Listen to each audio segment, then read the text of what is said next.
अब बात दिल्ली की करते हैं। दिल्ली सरकार कुछ ऑर्डर पास करती है केंद्र सरकार के जो दिशा निर्देश हैं उनके मुताबिक, लेकिन उसका अमल जो आरडब्ल्यू हैं, सोसाइटीज हैं, वहां पर नहीं होता। और इसीलिए दिल्ली सरकार अब आरडब्ल्यूए पर सख्त हो गई है।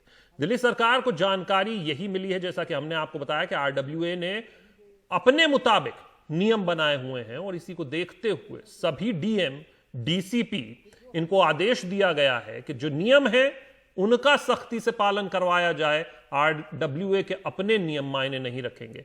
शरद शर्मा हमारे साथ जुड़ गए। शरद, ये नियम बनाए जाते हैं और ये सिर्फ दिल्ली का हाल नहीं है। मैं नोएडा में हूं, मैं वहां पर भी सोसाइटीज में यही हाल है। आरडब्ल्यूए अपनी मनमानी करता नजर आता है। मेड केंद्र ने अलाउ कर दिया, लेकिन आरडब्ल्यूए सोसाइटी अलाउ नहीं करती है। और ऐसे ही जो सिक्योरिटी के हों या कार वॉश के हों या और ऐसी बहुत सी चीजें हैं जिनको अलाउ नहीं किया जा सकता। तो अब इस पर क्या कदम होंगे, कैसे इसको अमल में लाया जाएगा? देखिए, ये जो आदेश जारी किया गया है ये बिल्कुल टॉप लेवल से किया गया है। इससे पहले जब जो आदेश थे दिल्ली सरकार के उनका पालन नहीं हो रहा था तो डेप्यूटी सीएम ने एक आदेश जारी किया। लेकिन होता क्या है कि अफसरों पर जो है, जो सबसे बड़ा आदेश माना जाता है वो तभी होता है जब अफसर जारी करते हैं। तो ये जो आदेश है ये चीफ सेक्रेटरी ने जारी किया है। जो चीफ सेक्रेटरी होते हैं, जो डिजास्टर मैनेजमेंट अथॉरिटी होती है, उसके जो एक एग्जीक्यूटिव कमेटी होती है उसके चेयरपर्सन होते हैं। तो सभी को उसका जो आदेश है वो मानना होता है। तो अब आदेश दिया गया है कि जो आदेश है उनका पालन नहीं हो रहा है, इसलिए डीसीपी, डीएम सभी को आदेश दिए गए हैं कि जो भी आदेश दिए गए, साफ साफ उसके अंदर लिखा हुआ है कि जो घरों में काम करने वाली मेड होती हैं, प्लम्बर होते हैं, इलेक्ट्रिशियन होते हैं, जो गाड़ी साफ करने वाले हैं, जो एक सेल्फ एम्प्लॉयड इसको माना जाता है, तो इसका जो है सख्ती से पालन कराया जाए। और जब ये लिख के दे दिया है तो अब जो है ये कहा गया है इसके बाद अगर इसका पालन नहीं होता है तो कार्रवाई की जाएगी। शशांक, मैं आपको बताऊं कि केवल यही एक मामला नहीं है कि आरडब्ल्यूए जो है दिल्ली, नोएडा या गाजियाबाद में जो है अलाउ नहीं कर रहे हैं बाहर के लोगों को।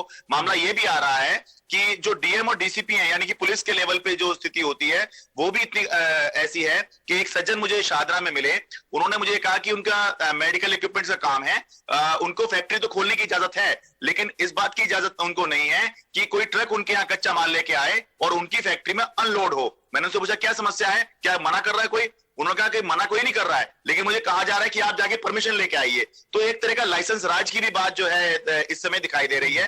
तो आरडब्ल्यू के ऊपर भी दिल्ली सरकार सख्त है और जो डीएम और डीसीपी हैं उनको भी ये कहा गया है कि जब स्पष्ट आदेश है तो आपको जो आर्थिक गतिविधियां हैं उनको आगे बढ़ाना है। जो ट्रेंड है, जो सरकार की सोच है, उसको आगे बढ़ाना है। यानी कि अगर कहीं कंफ्यूजन है भी तो भी आपको यह देखना है कि आर्थिक गतिविधियां आगे बढ़ें, ये नहीं कि आप आर्थिक गतिविधियों को बंद कराने की कोशिश करें। तो उम्मीद करनी चाहिए कि अब आदेश दिया गया है और स्पष्ट आदेश है, उसको जो है जो प्रशासन है और जो पुलिस है सख्ती से लागू करवाएंगे। और जो खासतौर सेल्फ एम्प्लॉयड लोग हैं, जो घरों में काम करने वाली मेड हैं या इलेक्ट्रिशियन है, प्लम्बर हैं, सेल्फ एम्प्लॉयड जिनको बोला जाता है, इनके रोजगार पे जो है अब संकट नहीं आएगा।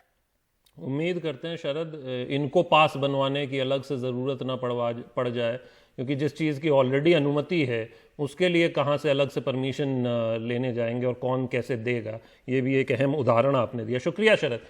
आगे बढ़ते हैं। दिल्ली के जो कुल पॉजिटिव मामले हैं वो आपको बता देते हैं। 6300 यानी कि 6000 पार कर गया दिल्ली का आंकड़ा। पिछले 24 घंटे में 338 मामले सामने आए हैं। 24 घंटे में 2 मरीजों की मौत हुई है। कुल आंकड़ा अब 68 पहुंच गया है मौत का। लेकिन ओवरऑल आंकड़ों में अगर हम देखें तो सिर्फ ये 1% के करीब है जो मौतें हैं दिल्ली में, और अब तक 2020 मरीज ठीक हो चुके हैं। तो जो रिकवरी रेट है वो 32 के करीब पहुंच गया है। तो ये कुछ अच्छे संकेत भी हैं दिल्ली से। मामले जरूर बढ़ रहे हैं। अमर कॉलोनी से 4 पॉजिटिव मामले सामने आए हैं कल। तो ये देखना होगा कि एक और कॉलोनी जहां से कि पॉजिटिव मामले एक साथ आए हैं।